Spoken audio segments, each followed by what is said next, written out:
दुनिया के जितने भी भोग हैं उनका परिणाम दुख है। बिना दूसरे प्राणियों को दुख दिए हमें सुख नहीं मिल सकता।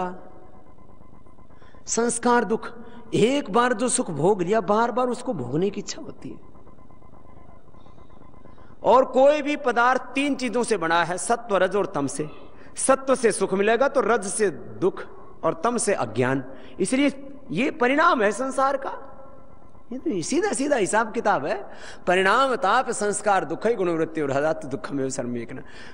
कृतकारित अनुमोदिता, लोभ से, क्रोध से, अज्ञान के कारण से। अब हम होश में ही नहीं है, चले जा रहे हैं, अपने पैरों के नीचे कितने जीव जंतुओं को रोंद रहे हैं। ना मेरे भाई, देखो ये जीवन ना बड़ा बहुत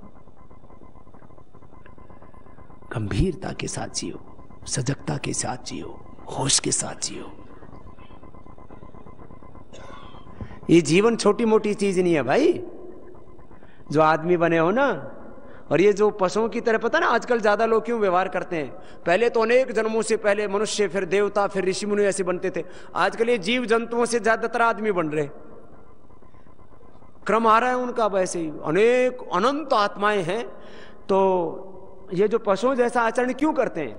क्योंकि पशु की योनि से प्रमोट होकर के अभी भी नए नए आदमी बने हैं। तो पीछे वाली योनियों का जो संस्कार है ना, वो छूट नहीं रहा।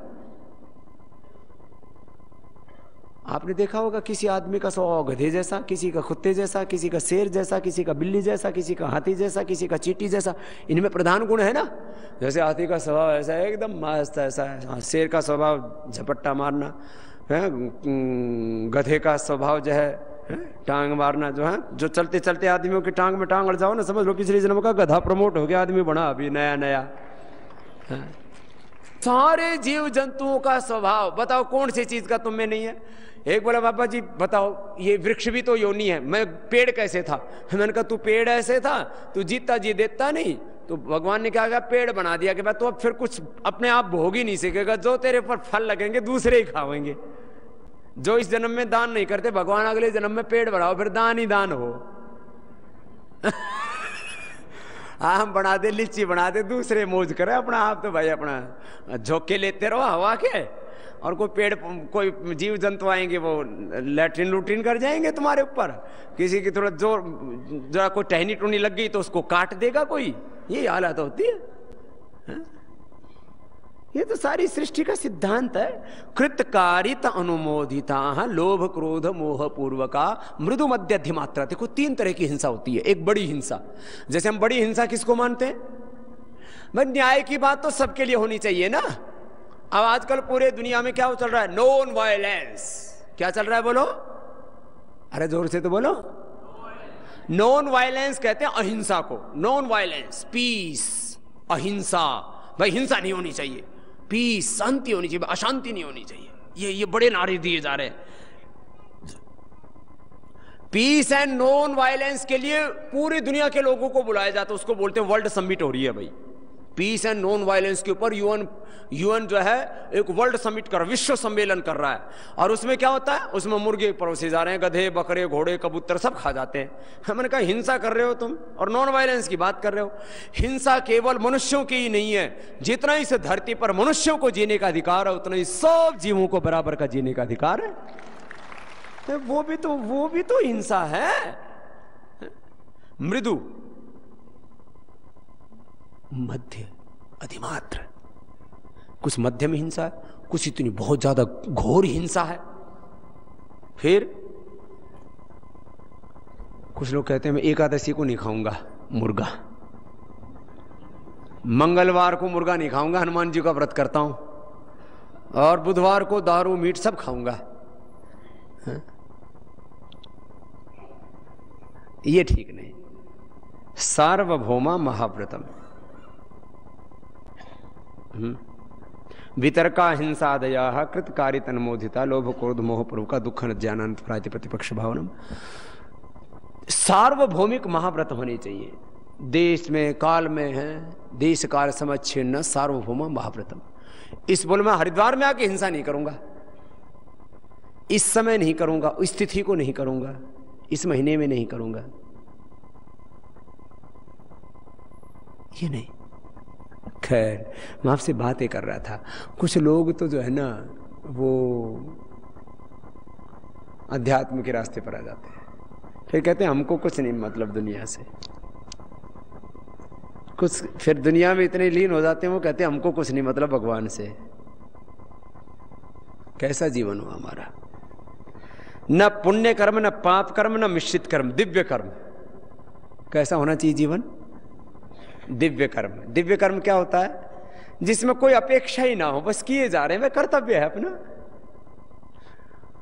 मुझसे मेरे मित्र भी पूछते हैं, बोले भाई आपको चाहिए क्या? आपको प्रधानमंत्री बनना नहीं, राष्ट्रपति बनना नहीं, आपको ये मकानों में रहना नहीं, मकानों में रहना नहीं फिर भी मकान बना रहे, बीमार हो नहीं फिर भी दवा बना रहे, किसान हो रही फिर भी खेती करना सिखा रहे, बालक है नहीं फिर भी स्कूल कॉलेज विश्वविद्यालय चला रहे, आपको किसी चीज का अभाव नहीं फिर भी कहते हो काला धन लाओ। काला धन में आपको क्या चाहिए? यही जिस दिन दुनिया को समझ में आ जाएगा तो पूरा देश बाबा के साथ खड़ा हो जाएगा।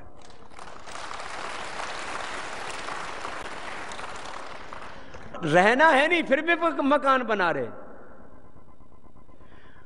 बच्चे हैं नहीं फिर भी स्कूल कॉलेज विश्वविद्यालय बना रहे।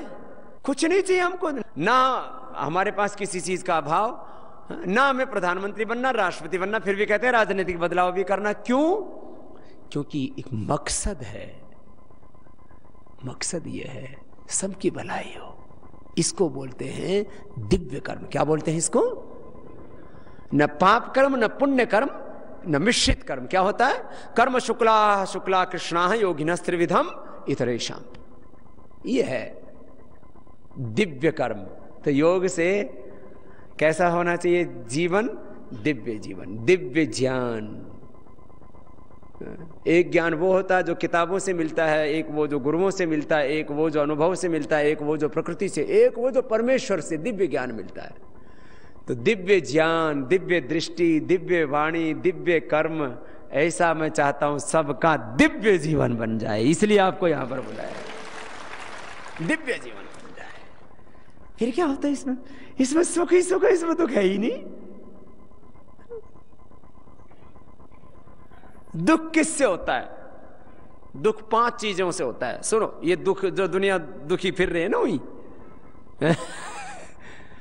दुख एक तो रोग से होता है।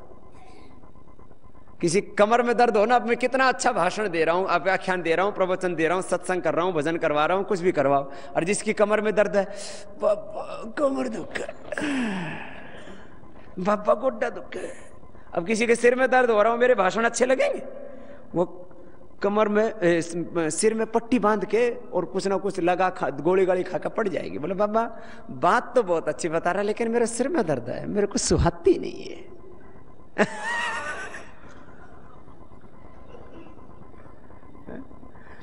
रोग का दुख सबको होता है, गरीब को भी, अमीर को भी, बच्चे को भी, बुजुर्ग को भी, छोटे को, बड़े को, ज्ञानी को, अज्ञानी को, सबको बराबर होता है। रोग का दुख भगवान किसी को ना दे। और जिसको रोग का दुख होता है ना, बहुत कष्ट होता है। सबसे बड़ा दुख किसका? रोग का। दूसरा दुख वियोग का। माता पिता का साया, गुरु का साया सर से हट जाए, जवान बच्चे की, बेटा बेटी की किसी की मौत हो जाए। कई बार तो इतना दुख होता है, एक की मौत की खबर सुन के दूसरा ये तो बेहोश हो जाता है, डिप्रेशन में चला जाता है, कोमा में चला जाता है, कई बार तो मर ही जाता है, सहा नहीं जाता। मैंने देखा कुछ लोग तो कई कई वर्षों डिप्रेशन में गुजर जाते हैं। अब किसके लिए जीना? ऐसी स्थिति बड़ा दुख होता है, मैंने देखा है लोगों को। अब तो फिर अगली बात है कि उससे बाहर निकलने के तरीके भी हैं। रोग के दुख से, वियोग के दुख से। पहला दुख किसका बोलो? रोग का। दूसरा योग का। तीसरा दुख नुकसान का। 20-25 साल मेहनत करके मकान बनाया और ढह गया। मैं अभी पीछे उत्तरकाशी गया, बोले बाबा जी हमारी तो 50 साल की सारी कमाई पानी में बह गई। बाबा क्या करें हम उनके लिए जो कर सकते थे हम करके आ गए। बोले बाबा जी आंखों के सामने जो बनाया था ना, हमारी आंखों के सामने खिलौने की तरह बह गए हमारे सारे मकान दुकान। बोले बाबा तब से आज तक आंखों के आंसू नहीं रुक रहे, अब क्या करें? 50 साल मेहनत करके खड़ा किया, सब बह गया बाबा जी। नुकसान, धन का, प्रतिष्ठा का, किसी भी चीज का नुकसान, इज्जत का, पता नहीं क्या क्या।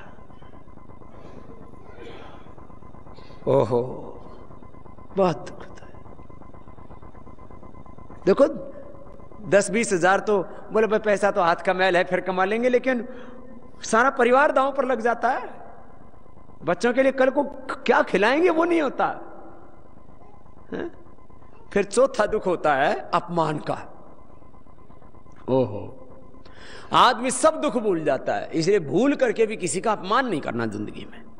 बड़े बुजुर्ग मेरे से मिले, बोले बेटा आज जो सड़क पर चल रहे हैं कल को महलों में हो सकते हैं, और आज जो महलों में बैठे हैं कल को सड़क पर भी आ सकते हैं, इसलिए सड़क पर चलने वाले किसी गरीब का भी अपमान नहीं करना चाहिए। पता नहीं किस्मत कब किसकी पलटी खा जाए, बहुत इतिहास में उदाहरण होते हैं। अरे मैं तो कहता हूँ गरीबी अमीरी का इससे कोई मतलब ही नहीं है ना, किसी का अपमान हम करें क्यों?